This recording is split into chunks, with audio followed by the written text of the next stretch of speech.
do not think na natay masumbagan karon. Kay nakahilak na ko atong Lunes. I spent the whole Monday afternoon crying.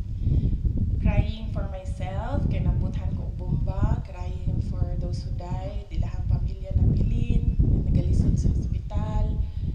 Crying. So, I don't think na natay masumbagan karon.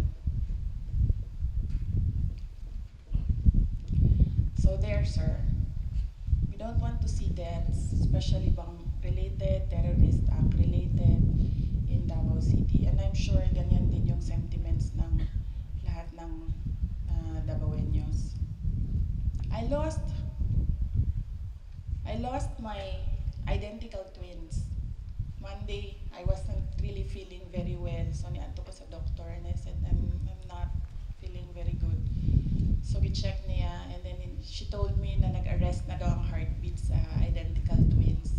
But one is still fighting pa sa and he's doing, or she is doing good as of Monday.